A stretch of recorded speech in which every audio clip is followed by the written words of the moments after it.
No matter what happens, don't stop! We almost got it!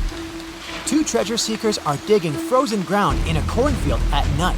It's raining hard, lightning is flashing, but these two guys keep working.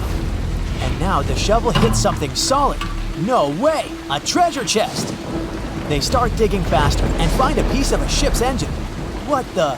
Far from the seas and lakes, somewhere under the fields of Kansas City, they found a giant sunken ship. How is this possible? Now you'll see. Some people spend their lives searching for shipwrecks with treasures underground. One of them is explorer David Hawley. He's been looking for such ships far from the seas, rivers, and oceans for many years. He does this because he likes the feeling of adventure. The holds of these ships may contain chests of gold, antiques, and artifacts. And you can get a lot of money for them. David says you don't have to go into the ocean to find a sunken ship. They may be lying in your backyard. But why do ships end up buried underground among fields, farms, and plains? Let's find out using the example of Steamboat Great White Arabia. According to old records, the newspaper clippings, this ship had been carrying about 200 tons of treasure before it sank in 1856. Many rumors and local legends said the ship was lying underground, a few miles northeast of Kansas City. It was there because people deliberately altered the riverbed and channels of the Missouri River in the second half of the 19th century. They artificially brought the shores closer to each other. They narrowed the river to increase the flow's speed, so boats could sail much faster. In the 19th century, steamboats were the most popular means of transporting passengers and goods. Before railroads, they extended the western border across the Mississippi and Missouri rivers and brought supplies to people. That's why it was so important to increase the speed of their movement. So, on September 5, 1856, Arabia was sailing along such an estuary. It came across a snag sticking out of the water. A piece of log quickly flooded the ship. Fortunately, all passengers were evacuated. But the steamer and its precious cargo reached the silt bottom of the Missouri River in a few minutes. Several years had passed. Everyone forgot about the vessel. During this time, the course of the Missouri River had changed. But Arabia remained under the wet, muddy bottom. The soil level above it was getting higher, and the ground was losing moisture. Eventually, many decades later, a cornfield formed above the sunken ship. In the 1980s, one farmer owned this area, and he had no idea what was hidden in his territory. David Hawley carefully studied the history of the sunken ships of the USA. He knew that hundreds of steamers had gone underwater all over Missouri, but most of all, he was interested in Arabia, as there were rumors that it was filled with gold and other valuable things. The territory of cornfields in Kansas was vast, but David Hawley knew how to search properly. In 1987, he started working. First, together with his brother and father, they collected all the clippings from old newspapers they could find. They were looking not only for information about the steamer, but also for maps of the Missouri River. They tracked its historical changes, checked the dates, and identified a large area where the steamer sank. Next, they used electromagnetic testing and other geological stuff to study the soil and find the right place. They searched for differences in ground moisture and density. Then, they went through the territory with powerful metal detectors. And so, by the fall of 1988, they had determined the location of the steamer. Arabia was the size of a football field.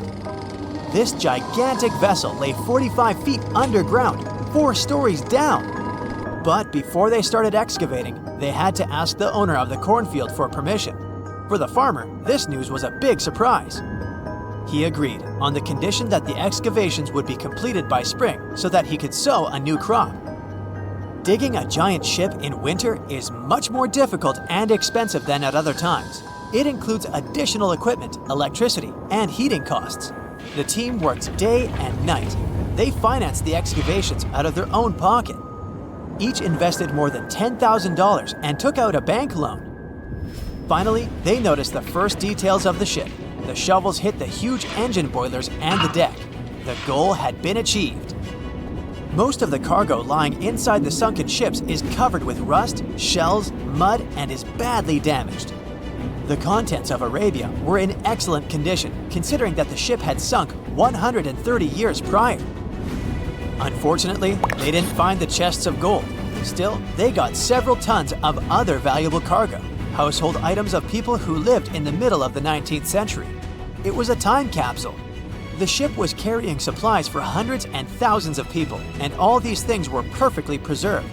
For example, they could clearly see the brand stamp Goodyear Rubber Company on one rubber shoe. The longer the excavations continued, the more things David and his team found. In the barrels, they found plates from the 19th century. They were intact and usable. Also, there were clean clothes, thousands of pairs of shoes, harpoons, frying pans, and umbrellas. The ship was carrying cargo to supply about 16 small towns. Yes, it's not gold, but such artifacts are also precious. The contents of the ship could be worth millions. However, the crew wasn't going to sell these things. They made a museum on the site of a former fruit market in Kansas City. If you go there, you will immediately feel like you're in a department store of the 19th century. There are thousands of items in good condition. Even the matches here are dry enough to light up. It took David many years to present the entire collection from the steamship. He values each of the items and doesn't want to sell them. Anyone can come here, pay for a ticket, and find themselves in the past.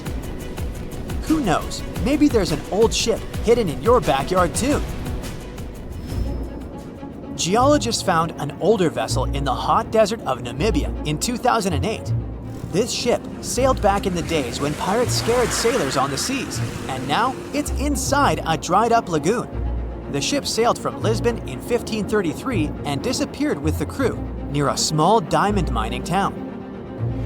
After almost 500 years, the hull had been badly damaged. Only the carcass of the ship remained, but the treasure hidden inside the vessel stayed intact.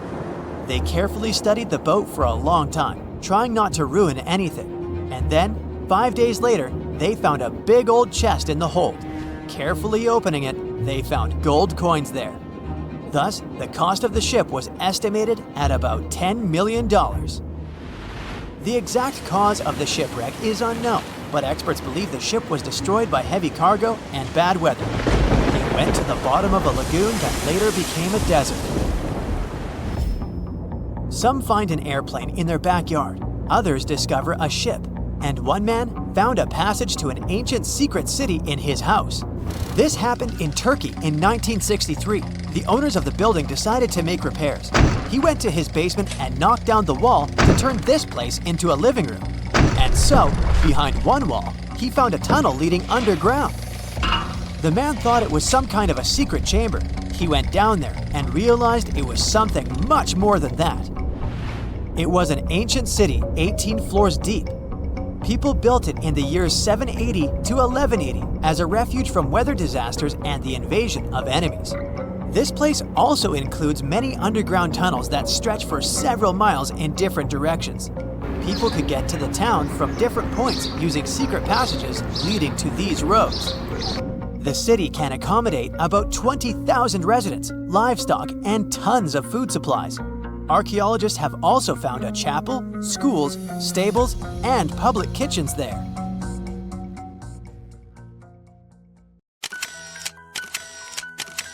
At the beginning of the 20th century, somewhere off the coast of West Africa, a German steamship was leaving the port. Suddenly, the weather got worse, and the vessel entered a thick fog. The sailors ran aground on a sandbank close to the shore. Luckily, no one was hurt, and they were even able to save their precious cargo. But the ship was stuck in the sand for good. And it was not alone there. Nearly the entire length of the western coast of Namibia is called Skeleton Coast. If the name sounds scary, that's because it is. This 976-mile-long beach line is among the most dangerous places on Earth. The local Bushman tribes believe that their supreme deity made this land when it was angry. The Portuguese were the first Europeans to set foot in Namibia in the 15th century. And yep, they didn't like Skeleton Coast either. Portuguese explorers thought this land presented the gates to the underworld. This is the place where the Namib Desert meets the Atlantic Ocean. It might be dangerous, but it's actually beautiful. Plus, it's a UNESCO World Heritage Site. If Skeleton Coast had a PR manager, they would quit on the first day on the job. The area is not exactly tourist-friendly because of its geography and history. Beneath the sand and the waves, there is a secret ocean currently lurking for unsuspecting sailors. It's called Benguela Current. It flows towards the north along the coast of southern Africa. This part of the Atlantic is rich in marine life, but the current's land neighbor isn't that happy with the deal. This arid climate created the Namib Desert, one of the driest regions on Earth. And that marine life I just mentioned? It's sharks. 11 species of them to be exact. And yes, the great white decides to pop by once in a while. So far, we've got a desert landscape, strong currents, and sharks. Not a place for a beachside resort, definitely. But if someone ends up on Skeleton Coast, will they know they're in danger? Don't worry, they will. The beach is littered with wrecks of all sizes and shapes. If you remember that German ship I mentioned in the very beginning, its massive and rusted stern is now sticking out from the desert sand. There are some 500 wrecks in total scattered along the coast, and it's a mixed crowd, from Portuguese galleons centuries old to ships that ran ashore here in the 21st century. A modern fishing ship called Zela India managed to slip from its tow rope in 2008 and ended up on Skeleton Coast. Okay, it didn't escape on its own, it had some help from the elements.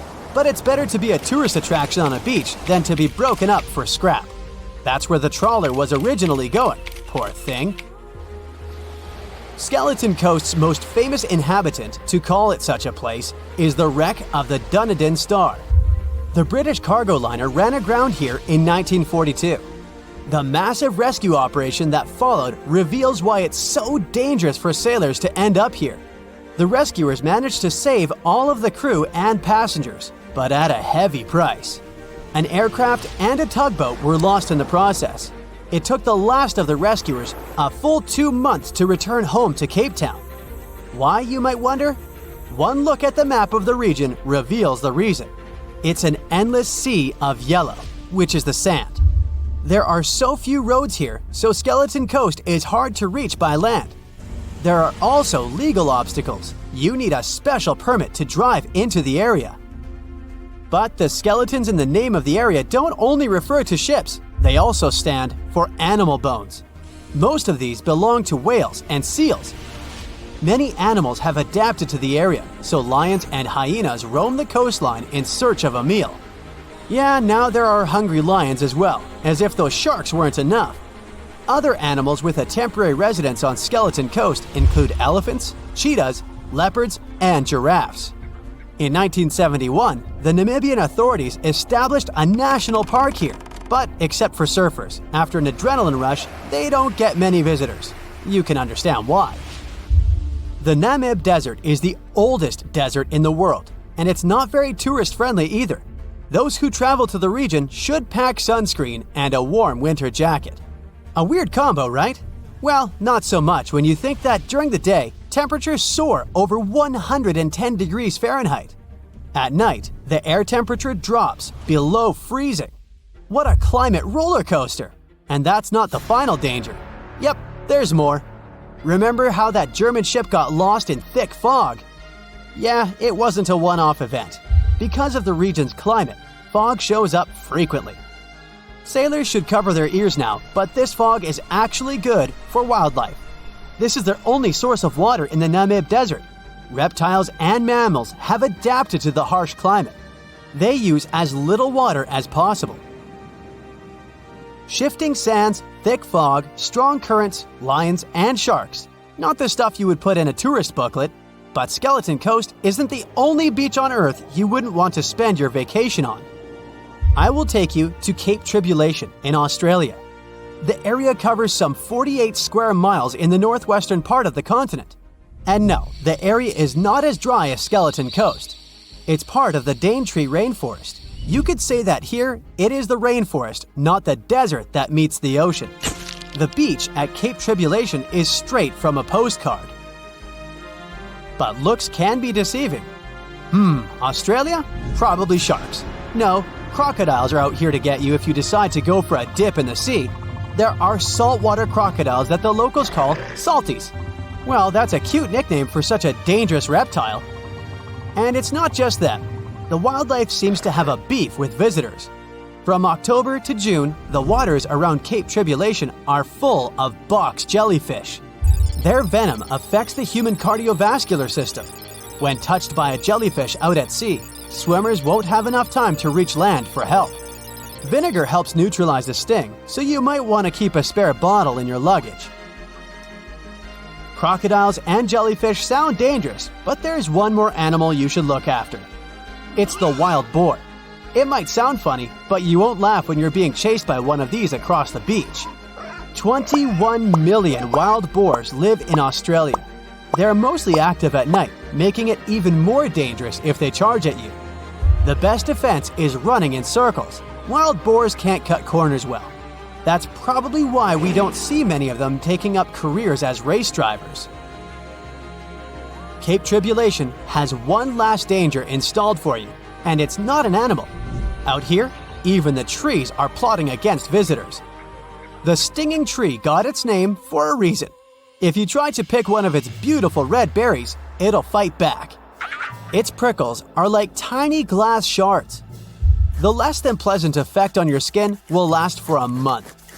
Then there is this wait a while bush. Who keeps naming them like this? This long vine has spikes that grab hold and just don't let go. They are so strong they can pull a human off a horse. You'll have to wait for someone to come by and save you from this thorny grabber.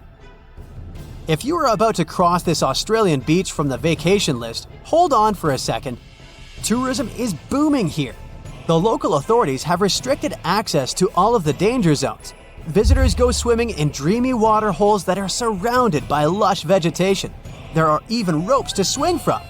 Now, that's a beach you can finally relax on. They say nothing is ever lost, and it's true. Let's discover ships frozen in time. The first one is truly fascinating. Here, the Antikythera Shipwreck. It's a Greek trading ship from the 1st century BCE. It's located on the east side of the Greek island of Antikythera and at the merging point of the Aegean and Mediterranean seas. Around 2,000 years later, in 1900, a group of Greek sponge divers discovered the wreck. They were going to Tunisia, yet they were forced to find shelter from a storm on a nearby island. Since they couldn't go anywhere due to the storm, they decided to look for sponges until the weather got calmer. One of the divers discovered the shipwreck at depths of around 130 feet. Imagine someone going for a sponge hunt, but getting out to the surface with archaeological treasures. The captain of the sponge boat talked to the Greek officials about what they had found. The officials sent 2 ships to the wreckage. The salvage operation was successful, and discoveries are now in Greece's National Archaeological Museum in Athens. The findings included 3 life-sized marble horses, jewelry, coins, and hundreds of works of art, including a 7-foot-tall Colossus statue of Hercules.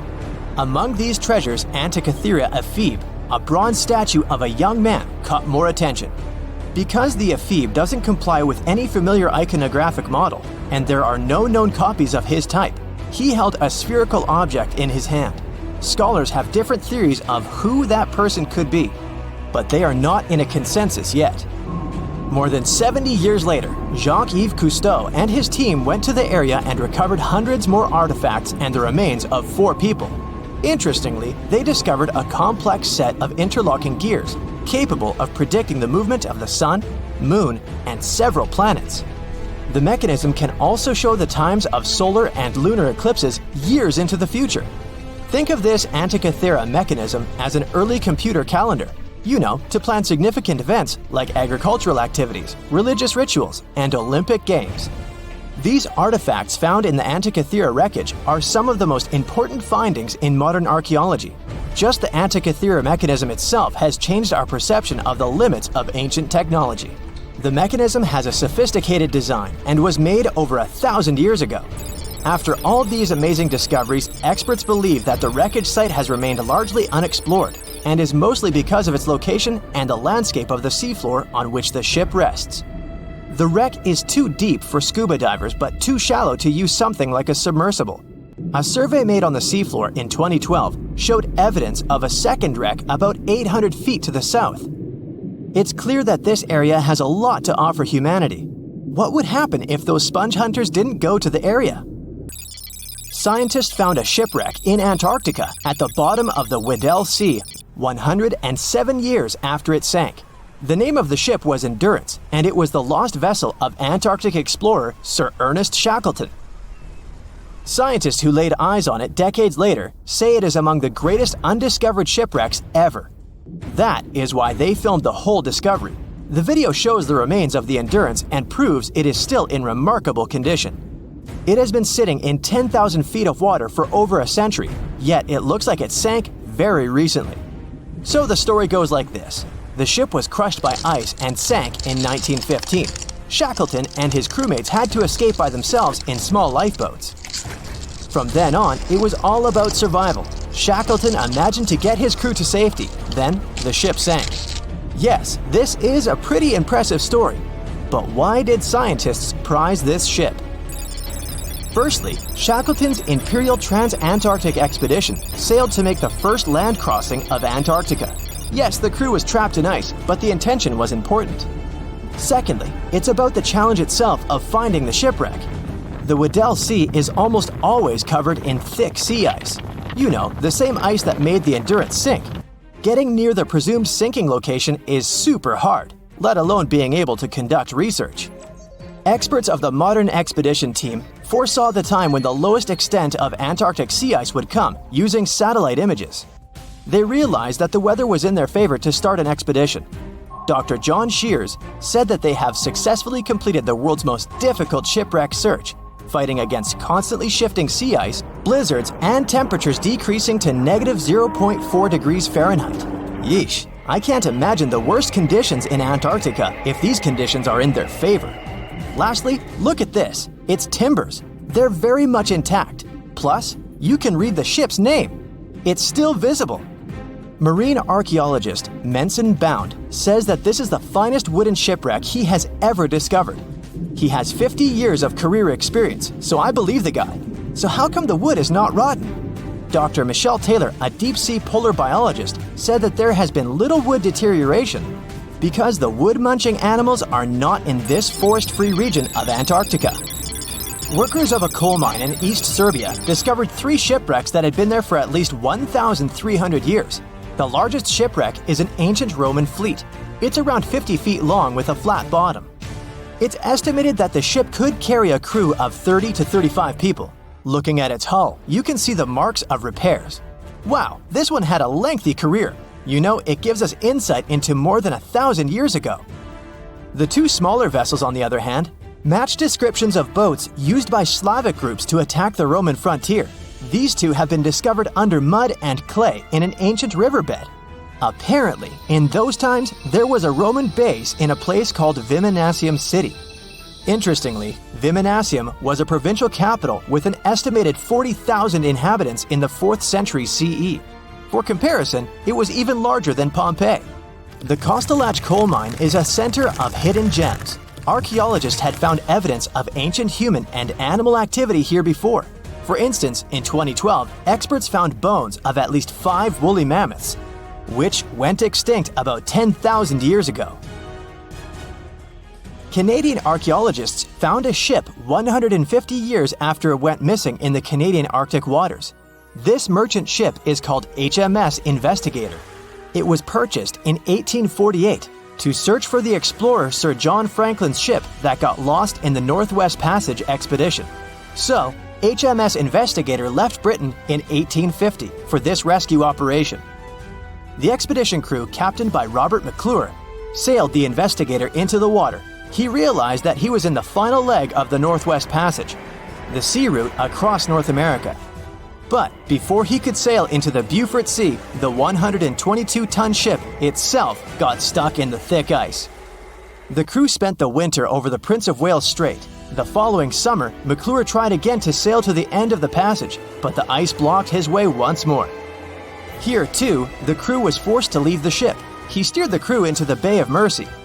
There, they were to remain until 1853 when the crew of the HMS Resolute rescued them.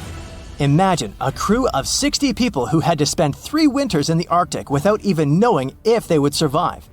Later on, the ship was found sitting upright in about 36 feet of water. It was in very good condition. Arctic water has prevented the outer deck of the vessel from deteriorating quickly. The outline of the ship and its timber can be clearly seen. Plus, archaeologists have uncovered artifacts on land left by the sailors. They had unloaded everything before abandoning the Investigator. 3 sailor graves and 1 British naval shipwreck had also been discovered in the area. I wonder what else they could find there. Wow, it's the only place where 1 minute you're learning 17 natural ways how to get rid of houseflies, and the next, you're taking an epic journey straight into a black hole. More than 10 billion with a B views in total. That's 47 billion minutes watched, or more than 70,000 years. That's all the way back to the Ice Age. No, I wasn't around then. 40,000 videos, hundreds of topics, and most importantly you, a whole 44 million of you. Our viewers. We could populate an entire country if we wanted to. We'd like to continue helping you learn and giving you useful skill improvement tips. Got a thirst for knowledge?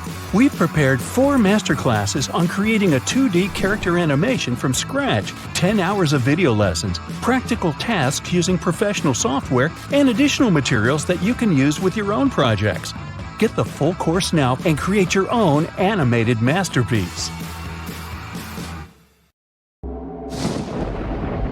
There's a ship drifting somewhere in the ocean without a crew. The last time someone saw it was over 50 years ago. Its story reminds of that of the Flying Dutchman, a ship that's bound to sail forever and bring disaster to whoever sees it at sea.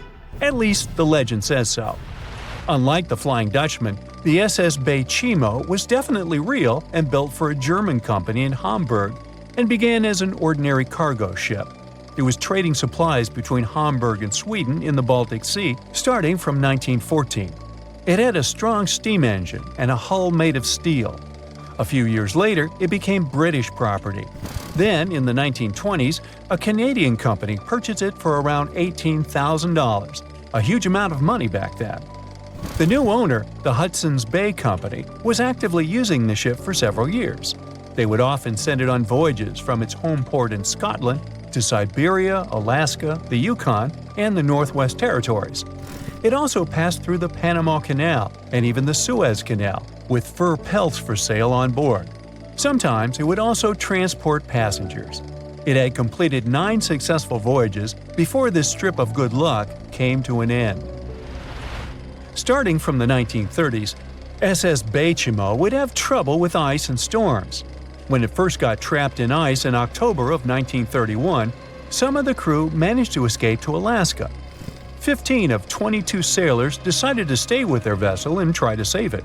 They had furs and other valuable cargo worth around $58,000 aboard. The company sent them supplies to survive the winter. They set camp near the ship out of the hatches, tarpaulins, and other materials, and offloaded the cargo. At the end of November, a blizzard rushed through the area, and it seemed like it had taken the ship with it. The ice platform had survived, but the ship broke free. Some of the crew members were sure it had sunk. But soon after, they heard from one of the locals who had spotted their ship around 45 miles away from their camp. The crew moved on with their lives, and the ship started its journey as a runaway vessel. People would spot SS Baychimo once a year or so, all the way until 1965. It was mostly spotted off the coast of Alaska. A man going to Nome with his sled dog, along with prospectors, explorers, and treasure hunters, all claimed to have seen SS Baychimo. Someone tried to board it and take it to port, but ended up stranded on it for days because of horrible weather. Others got luckier and managed to take a whaleboat, some furniture, and other valuables from the vessel. Those who got close to the ship saw that it was damaged and missing the propeller. Still, it stayed afloat without a crew for at least 38 years and became the longest sailing ghost ship in history.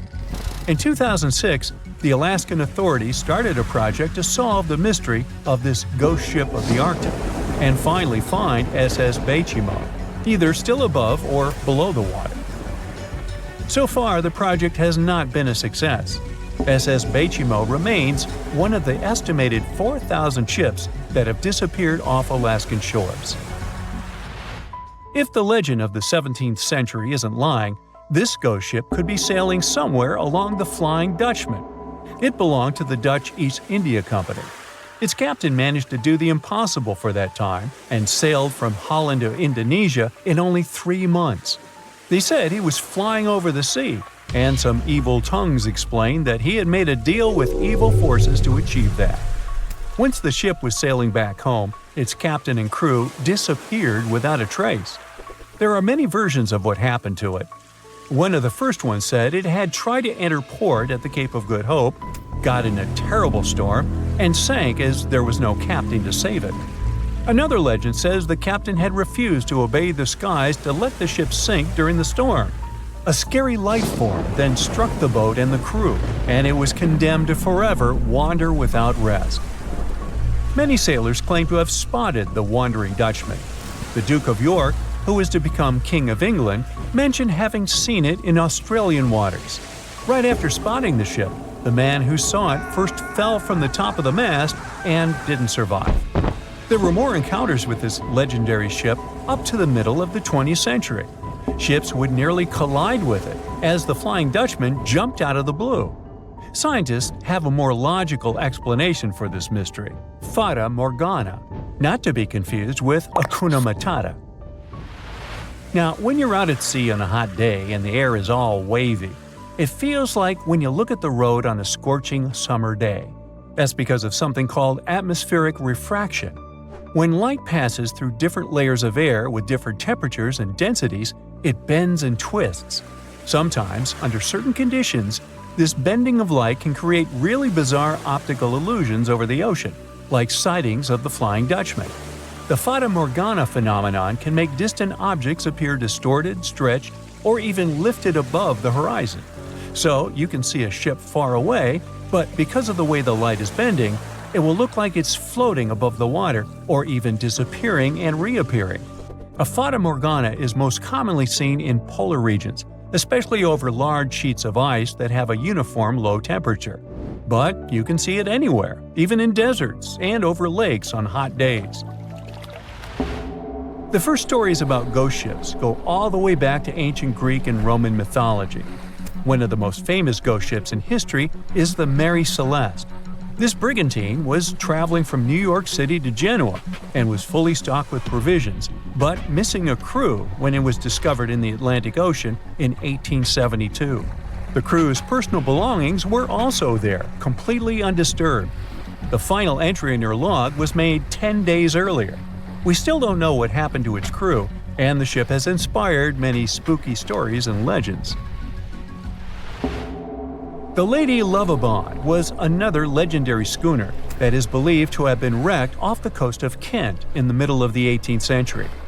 The story tells that the ship's captain, Simon Reed, had just got married and took his bride on board for a celebratory cruise, despite the superstition that it could bring bad luck. They were on their way to Portugal when the first mate, who is also in love with the captain's new wife, went mad because of jealousy, attacked another crew member, and then took over the wheel and steered the ship straight into the dreaded Goodwin Sands. No one aboard survived, and the schooner is said to reappear as a ghost vessel every 50 years. In present times, many vessels become abandoned and turned into ghost ships intentionally. There are thousands of them floating in U.S. rivers, lakes, channels, and coastal waters. Some people lose their boats in storms and other extreme weather. Others have to abandon their boats because maintaining them can cost 10% of the boat's price. Plus, docking a vessel can add up to several $1,000s every year. Most boats have been made of fiberglass, so an owner can't just recycle them as scrap metal. So, once they want to get rid of it, they often tie it to a dock and sneak away, or leave it floating far away from the shore, or just try to sink it. When ghost ships sink in shallow waters, they can cause damage to coral reefs, mangroves, marshlands, oyster habitats, and wetlands. Plus, they can collide with unsuspecting regular ships and cause real trouble. So, don't do that. Enough said. Thick fog is rising over the ocean as the sun is slowly sinking towards the horizon. It's hard to see further away than a few dozen feet, but that's enough to notice a hulking, skeletal shape in the distance. As your ship approaches the figure, your heart beats faster, and then you make out the details of another vessel, abandoned by the looks of it. Ghost ships do exist, and their mysteries aren't always solved. Take MV Joyita, for example. It was a wooden vessel built in 1931 as a luxury yacht. It had served well to various people over 20 years before it was bought by a Samoan sailor and became a merchant ship. In 1955, though, Joyita's service came to an abrupt and mysterious end. On October 3rd, it set sail for another trading voyage that should have taken no more than 48 hours. Delays happen in the sea, so when Joyita didn't arrive on October 5th as scheduled, there was little worry yet. But then it failed to come on the following day too. There was no distress signal or any other sign of Joyita's presence anywhere between its departure and arrival points. A search and rescue party was dispatched to find the ship, and for 6 days, they were scouting the area of nearly 100,000 square miles. On October 12th, the mission returned to the base empty-handed. Joyita vanished without a trace. It was only a month later that another merchant ship, Tuvalu, noticed the missing vessel far away from its route, drifting in the open sea and listing heavily. The sailors boarded the ship and found that all of its crew and passengers, 25 people total, were missing, along with all the cargo the vessel had been carrying. The radio was tuned to the International Distress Channel, meaning that the crew had been trying to ask for help, but they couldn't reach anyone because the radio cable had been damaged, limiting the range to 2 miles. The lifeboats were missing as well, indicating that people on board must have left the ship. Unfortunately, they seem to have taken the logbook with them, leaving the rescue team clueless as to what had happened. Even today, the mystery of MV Joyita hasn't been solved yet. No one knows where the crew and passengers had gone and what had caused them to leave. SV Carroll A Deering wasn't a ghost ship in the usual sense of the word. There are no sightings of it in the open sea. Instead, it was found on the shore. But the circumstances of it running aground are a puzzle shrouded in mystery. Carroll A. Deering was built in 1919 in Maine, and it was a large vessel made for commercial voyages. Unfortunately, despite its large cost of construction, it had only served for a year before its last trip. July 19th, 1920. The ship was traveling from Puerto Rico to Rio de Janeiro via Newport News to deliver a cargo of coal. It was almost halfway to the final destination when the captain fell seriously ill, and the crew turned back to drop him and his son off and replace the captain. The voyage went without incident, but when it came to Barbados in December to resupply, there were strange moods among the crew. The first mate didn't seem to be happy with the new captain. No one paid much attention to it back then, when they probably should have. The last sighting of Carroll A. Deering at sea was on January 28, 1921, when a lightship noticed it off the coast of North Carolina. There was some commotion on the quarterdeck of the ship, where the crew were normally not allowed. Then, another vessel sighted it, but there was already no one on the decks. On January 31st, the merchant ship was found hard aground in the Diamond Shoals, a site notorious for numerous shipwrecks that had been occupying there for centuries. When the search and rescue party boarded the ship, they found it abandoned, the log and personal belongings of the crew gone, along with the 2 lifeboats.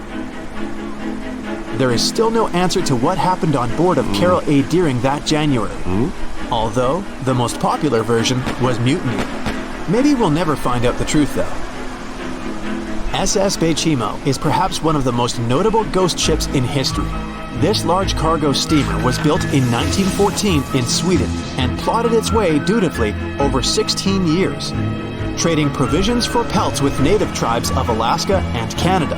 But then, on October 1st, 1931, Baychimo got caught in pack ice. At first, it seemed the crew would be able to wait it out and continue on their route because the ship broke free in a couple of days. But in less than a week, it became caught again, this time for good. In another week, a rescue party was sent to fetch 22 of the Baychimo's crew, while another 15 remained behind to wait through the winter if necessary and get the ship back. But a month later, after a powerful blizzard struck their camp, the sailors went out of their shelters only to find the ship gone. Luckily, a few days later, a native hunter told the Baychimo hadn't been lost yet. He'd seen it about 45 miles from where they had been stationed. They managed to track it down, but decided the ship wouldn't survive the winter. So they took the most valuable cargo from its hold and abandoned it. They were wrong though. SS Baychimo did survive that winter, and many more that followed. When the ice broke, it sailed away on its own, drifting listlessly along the shores of Canada and Alaska. There were numerous sightings of the ghost ship, sometimes adrift in the open sea, and at other times stuck in the pack ice again.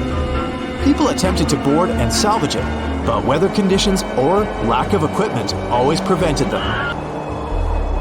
SS Baychimo was last sighted by native Alaskans in 1969, 38 years after its abandonment.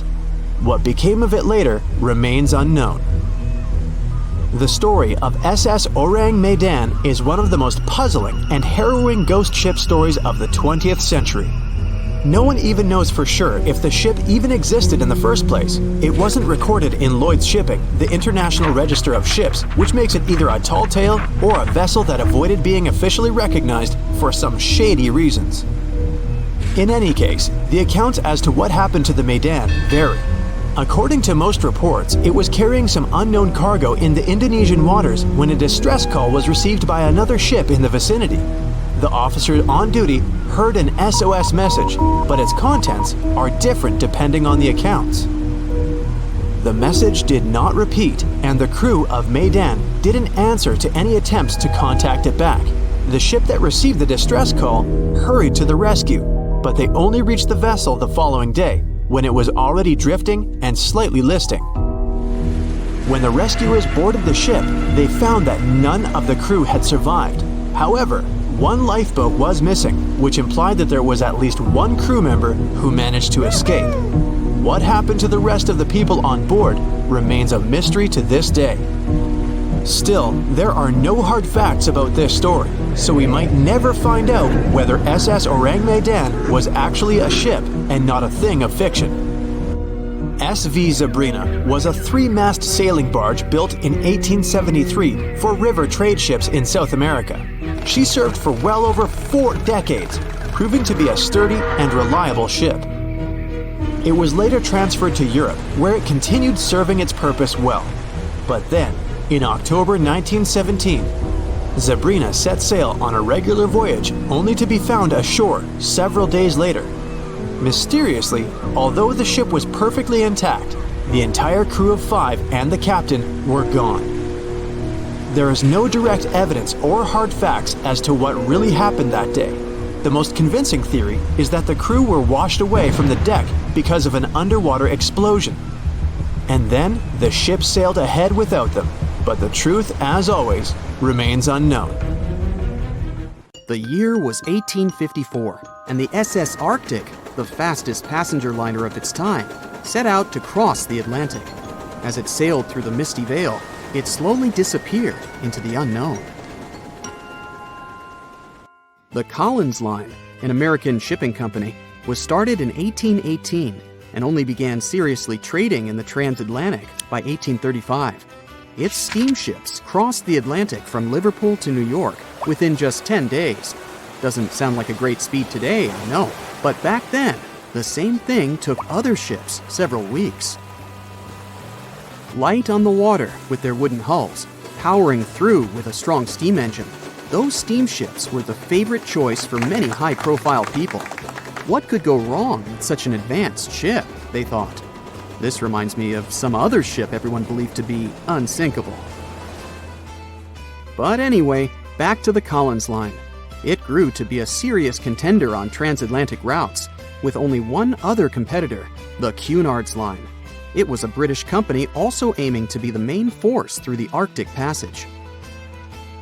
In 1835, the company received a new ship that traveled to Liverpool and came back to New York with the largest cargo ever at that time.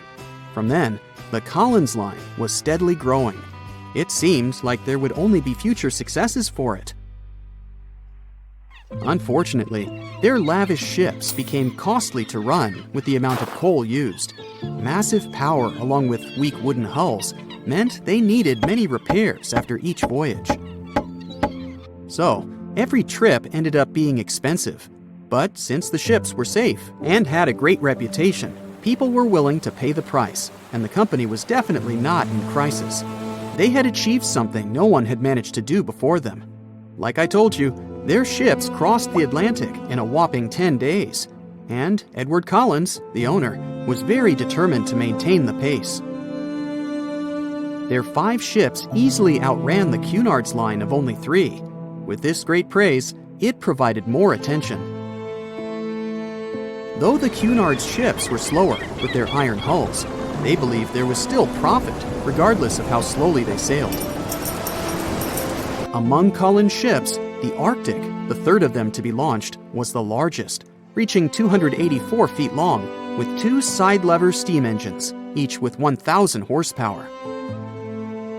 The paddle wheels made 16 revolutions a minute when at full speed. At the time of its launch, the press called it the most stupendous vessel ever constructed in the United States. But glamour and fame couldn't avoid what would come next. On the 27th of September, the Arctic was on its journey from Liverpool to New York, continuing a speed pace through the thick fog. It's possible that by that moment, after 4 years of record-breaking trips, the crew became overconfident with their sailing and the ship. Going only 50 miles from Newfoundland, they carelessly continued through the fog with no radio contact, sonar, or any other form of identifying objects, equipped only with Morse code. A smaller ship, the SS Vesta, which operated as a fishing vessel, often worked around Newfoundland. It was passing through the same path as the Arctic and crashed into its side. Shocked by the collision, the captain of the Arctic offered help to the much smaller Vesta, but it was soon clear that the damage that seemed minor on the Arctic was far worse. Beneath the waterline, a hole was letting water into the hull. The cost of the much faster wooden hull now seemed less valuable. They steered toward land, trying to plug the holes, but they weren't doing so well, and the seawater continued to pour in, filling up higher and pushing the ship down. And finally, once the engine room was full, it put out the boilers, taking away the massive power the Arctic was once legendary for. They moved slowly until coming to a complete stop. The ship continued to sink, and the order was to abandon it. At the time, maritime law allowed for the Arctic to carry only 6 lifeboats, only capable of saving 180 people. The crew and some of the passengers managed to push their way aboard and took most of the seats on those boats. Things were pretty wild, and everyone forgot about their manners, not letting the ladies and the youngest ones board first. It took 4 hours for the Arctic to sink. 150 crew and 250 passengers were on board. Those that weren't able to find a lifeboat made a desperate attempt to build their own rafts from parts of the ship. 2 days later, only 3 boats made it safely to the shore. The other 3 were never found. Believe it or not, the rescue party also saved some people that had been clinging to the wreckage for 2 days. Unlike the crew, the captain went down with the Arctic, but amazingly survived. He would be only one of 85 people that made it out of the 400 on board. When the news arrived 2 weeks later, the public responded with great sadness to the losses. Great anger soon followed towards the poor safety measures and the crew. The press published demands to change the laws for more lifeboats. It only made sense to have enough for every person on board a ship. But they ignored those requests. This neglect would lead to more disasters in the future. Enough lifeboats would only come into maritime law some 60 years later, after the disaster of the Titanic. Edward Collins' wife and 2 children were also aboard the ship and didn't return. He was heartbroken, but didn't stop running his business. The Collins line still had a reputation to uphold, the biggest, fastest, and most luxurious on the Atlantic. Edward Collins would now build an even better ship than any other. It was named the Adriatic, and it was the largest ship in the world, 354 feet long. with 2 alternating steam engines that had never been built of this size. These steam engines at the time were at the height of engineering, though today you can only see them in models and toys. With the new addition of 2 masts, the Adriatic would also be able to sail if needed. Luckily, they made some lessons from the disaster of the Arctic. But before their new ship, the Adriatic, was built, another disaster had occurred. The sister ship of the Arctic had also sunk. They believe this second ship was desperate to stay in front of the Cunard's line and hit an iceberg somewhere during the race. This weird contest took the lives of 141 people. The desperation of Collins and his weakly built hulls pushed the company towards bankruptcy in 1858. The newly built Adriatic, costing over $1 million, had only made one voyage in the end. And even that voyage was considered a disaster. The ship collided with a tugboat. It still managed to finish its maiden voyage at a suitable time. After the company had gone bankrupt, they had to sell the ship for only $50,000. They removed the great giant engines, replacing them with only sails. Although it was once the greatest ship on the high seas, it was only 30 years later until it was abandoned, labeled irreparable, and anchored in a river. The other remaining ships were also sold and only used for parts. Edward Collins left the industry altogether, seeking work on dry land instead. As the Collins line was no longer in the mix, the Cunards would grow in strength. Without competition, they would win the Blue Riband for the next 30 years, and 180 years later, after producing hundreds of ships. They still have a constant presence on the seas as they provide transatlantic crossings, world voyages, and leisure cruises.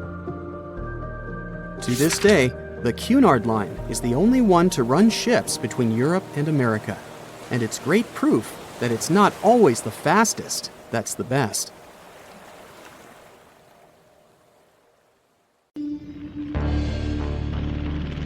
In 1945, 5 TBF Avenger aircraft took flight for a routine training exercise around the Bermuda Triangle. In the middle of the exercise, the planes were struck by intense rain and heavy winds, despite the clear weather forecast. The pilots became extremely disoriented and radioed the base to report that their navigational equipment had stopped working. The last thing the base heard was, "When the first plane drops below 10 gallons, we'll all go down together," and then static. The 5 planes and their 14 crew members were never seen or heard from again. On his very first voyage to the New World in 1492, Christopher Columbus sailed through the Bermuda Triangle. Columbus reported that one night when he was on the deck of the ship, he noticed a giant light appear in the distance, unlike anything he had ever seen before. Columbus looked at his compass for direction, and it gave off erratic readings. You might have noticed that the Bermuda Triangle doesn't appear on any world map. This is because official institutions refuse to acknowledge that the area actually exists. A popular theory suggests that rogue waves are responsible for the many disappearances. Rogue waves are called extreme storm waves by scientists. They occur when different weather patterns take place at the same time and cause large unexpected waves. Witnesses say that the waves look like giant walls of water. These waves could explain why ships go down fast and without leaving any trace. The Bermuda Triangle is home to some pretty intense and unexpected weather. Storms build up quickly and unexpectedly, then disappear soon after. If you blink, you might miss it. This could explain why few distress signals are issued. Pilots and sailors never saw the weather coming. No one knows exactly how many ships and planes have disappeared in the Bermuda Triangle. The rough estimate is 50 ships and 20 planes. Most of the time, the disappearances had no explanation and no wreckage has ever been left behind. Another bizarre theory trying to solve the Bermuda Triangle mystery comes from Charlie Berlitz. He insists that the area is home to the lost city of Atlantis. The missing ships and planes and malfunctioning equipment, according to him, were all caused by rays of energy let out by the special energy crystals that power Atlantis. While this sounds silly, Berlitz's theory was convincing enough that over 20 million people bought his book worldwide. In the year 1800, a large sailing vessel called the USS Pickering departed from the U.S. on its way to the West Indies. The ship sailed into the Bermuda Triangle along with its 90-man crew and was never heard from again. The USS Pickering was the first ever confirmed ship to vanish in the Bermuda Triangle. It's believed that the ship was taken out by a storm, but because no wreckage was ever found, we'll never know for sure. When the TBF Avenger planes went missing, a massive search operation was conducted. Boats and planes searched the Bermuda Triangle for any signs of the aircraft. One of the boats searching was a PBM-5 Mariner airboat. The airboat took flight at 7:27 p.m. and called in a routine radio message 3 minutes later. Then, it was never heard from again. No trace was ever found of the rescue airboat or the 5 Avenger aircraft. An enormous investigation was launched into the disappearance of all these vehicles, but nothing was ever discovered. This particular area of the ocean is one of the most heavily traveled shipping routes in the world. Some skeptics believe that this fact solves the mystery. Statistically, the busier the area, the higher the frequency of accidents and disappearances. While this makes sense, it's not the frequency of disappearances that's responsible for the mystery of the Bermuda Triangle. It's the lack of explanation or wreckage found. On the ocean floor, decomposing organisms let off large concentrations of methane gas that gets trapped under the water. This gas can build up until, boom, it ruptures. The gas surges up to the surface and erupts. If a ship was in the area of one of these ruptures, the water would become much less dense and cause the ship to sink rapidly and without warning. Scientists believe this could be the cause of the many disappearances in the Bermuda Triangle. While this theory makes a lot of sense, it doesn't seem too likely.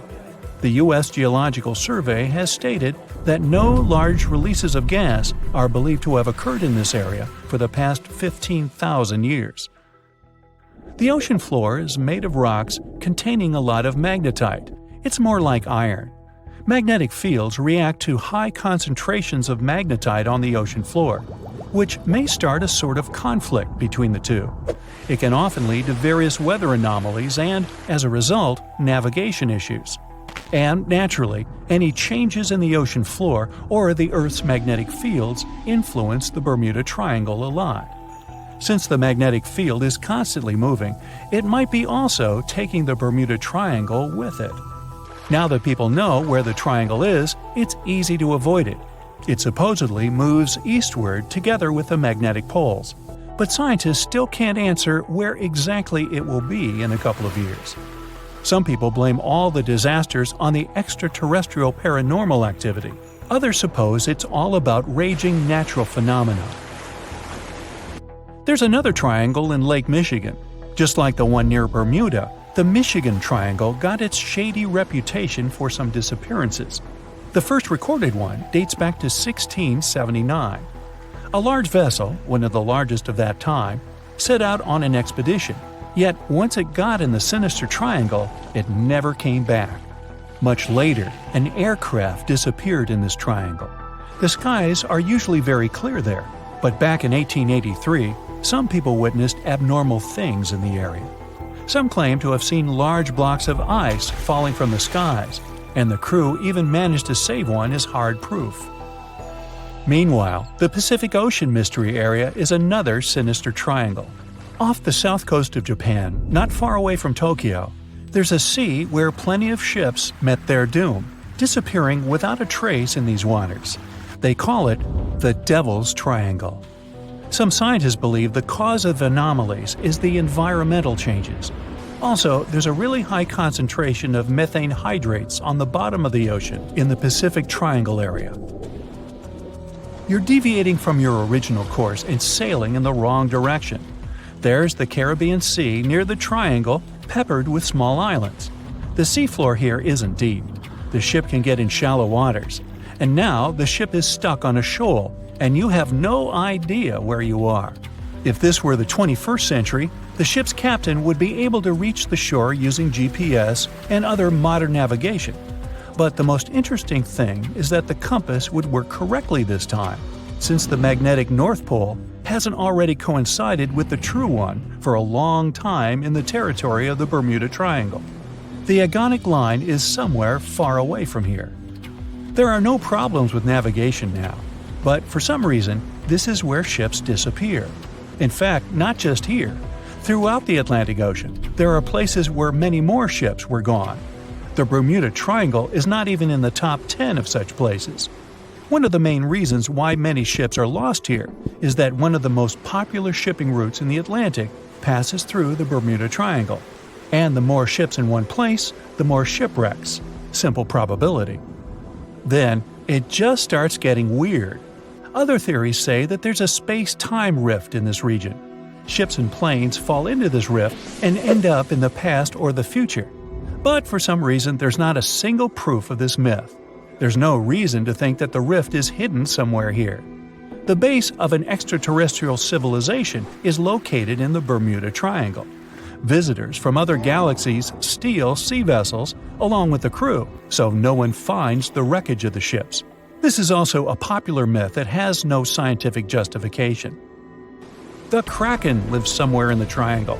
It's a huge squid that sinks ships and also is a legend that sailors tell each other. However, gigantic squids live in the depths of the ocean. They can grow to the size of half a train car, but no cases have ever been recorded where they sunk a large vessel. And in the area of the Bermuda Triangle, they have never ever been seen. People in the past didn't know about the existence of these creatures, so when they saw them for the first time, they described them as huge, terrible monsters. Giant squids are some of the most elusive creatures on Earth, and scientists had to use sonar equipment to find them. They don't like to leave the dark depths and are likely to be afraid of the sound of any ship. So, that should squash the squid as a suspect.